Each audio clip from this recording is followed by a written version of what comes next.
Welcome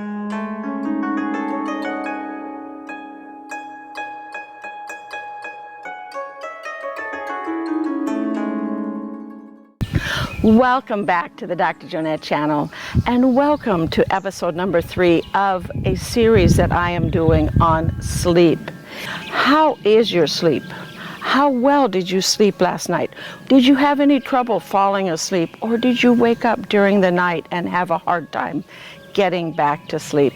If you answered yes to any of these, then make sure you watch all the way to the end to learn what you can do tonight so that that doesn't happen again.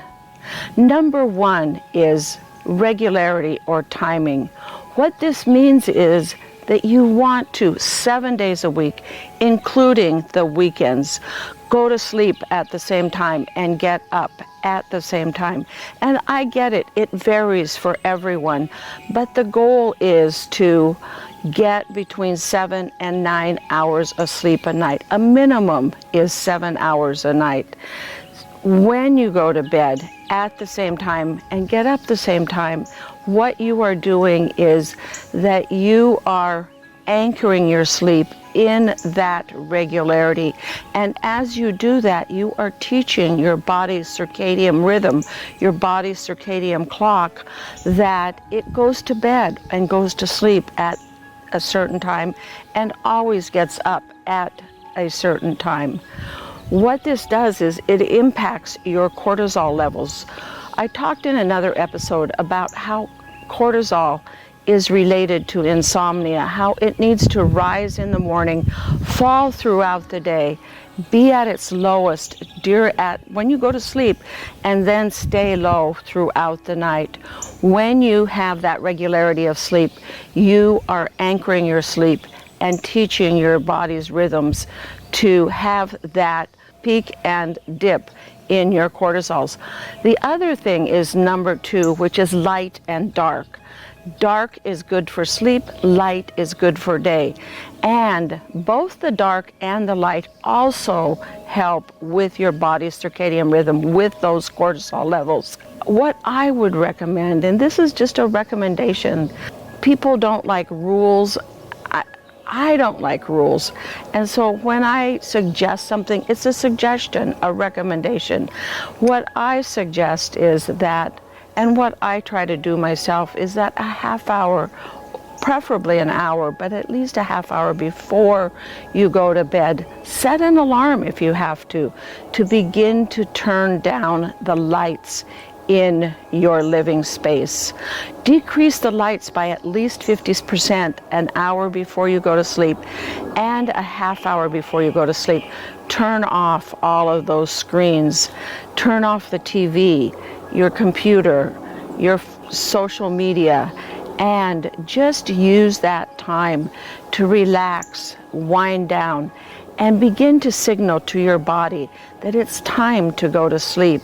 And then in your bedroom, you want darkness as much as possible. If you have to use dark-out or blackout curtains, put up blackout curtains. And if you need a little ambient light at night to help you see better, make it as low as possible and in the orange to red spectrum of light, as that is the least stimulating to your body. And then in the morning, when you wake up, our eyes have these amazing cells in them that are only for detecting light and not used for vision. Those cells within our eyes send the signal to our brain that it's time to wake up and it's time to shut off that faucet of melatonin. When you went to sleep last night and you turned down the lights before bed, you opened up that melatonin faucet, and melatonin is your brain, another signal to your brain that it's time to go to sleep. That melatonin faucet stayed on throughout the night, and then in the morning it began, and when you got light and those cells stimulated your brain, it shut off that melatonin faucet and helped wake you up. If possible, go outside, get some sunlight, the brighter the better. Those cells are kind of funny because in the morning, they aren't so sensitive to light. And then at nighttime, they're super sensitive to light. So you need lots of light in the morning and not so much in the evening when you're trying to go to sleep. Number 3 is temperature. Cool is where it's at when you want to sleep. You want to actually warm up to fall asleep, but cool down to stay asleep. Let me explain what that means. I don't know about you, but I don't like being cold in bed at night. I hate getting into a cold bed, and I especially don't like having cold feet. So in order for me to fall asleep, I've noticed that I need to warm up my bed a little bit and maybe even put on take a hot water bottle to bed, or put on a pair of heavy socks so that I warm up.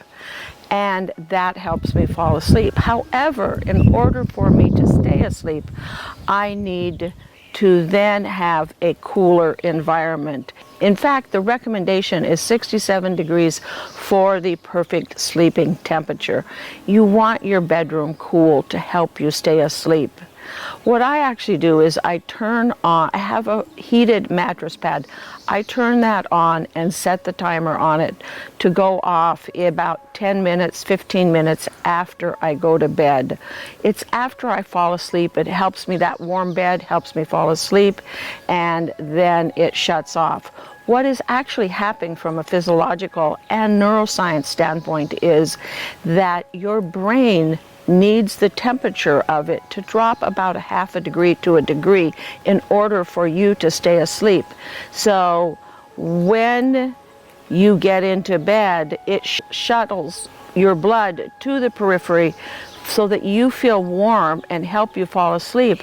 But then that shuttling of the blood to the periphery also drops your core body temperature so that as you fall asleep, your core temperature, your brain temperature is at its optimum temperature for helping you stay asleep.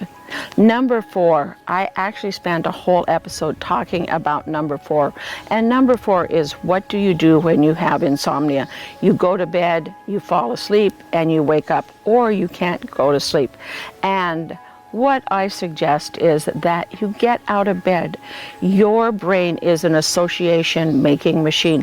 And if you don't get out of bed when you're awake, and maybe go into another room if possible, and do something that is relaxing and calming, your brain begins to associate your bed as that place that you scroll through social media, watch the television, read a book, or any other number of things that people do when they can't sleep. Or even eating, you don't want to eat. So that's number 4. And if you missed that episode, go back to episode number 1 and 2 and check them out as well. If you found this information helpful so far and informative, thank you for ringing that notification bell.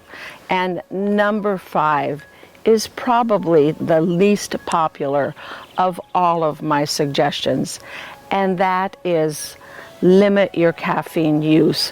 All the research out there, or a lot of the research out there, shows that caffeine is actually good for your brain. It increases the blood flow to your brain and increases your ability to think, to process, to remember and learn. However, you want to cut off, or I recommend that you cut off your caffeine use at least 10, preferably 12 hours before you are going to go to sleep. So you don't want to have that late dinner and a cup of coffee afterwards and then go to bed a half hour, an hour later. If your bedtime is, say, 10 o'clock at night, then that last cup of coffee for the day should be around noontime or with your lunch. And when you have coffee, try to limit it to maybe 2 or 3, no more than 3 cups of caffeinated coffee a day, if possible. If you really enjoy the taste of coffee and you want to have another cup of coffee, say in the afternoon, make it decaffeinated coffee, and that way you can still enjoy the flavor and the taste of the coffee without getting the extra caffeine.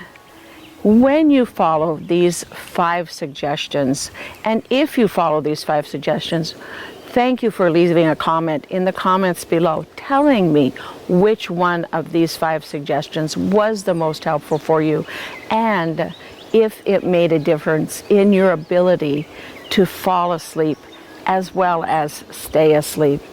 So that if I ask you in a few months, how was your sleep? How well did you sleep? Did you fall asleep, stay asleep, and get a great night's sleep? You'll be able to say, absolutely, I had one of the best night's sleeps I ever had. So thank you so much for joining me today and listening to this episode. For more information also, go to my website at growwithdrjonette.com. It's a website all about health and longevity. I have garden-to-table recipes, gardening tips, recipes I create from what I grow in my organic garden. And there's also a health and longevity button that you can search on and find my 6 pillars for health and longevity.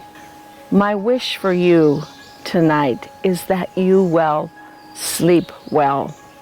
We'll see you next time on the Dr. Jonette channel.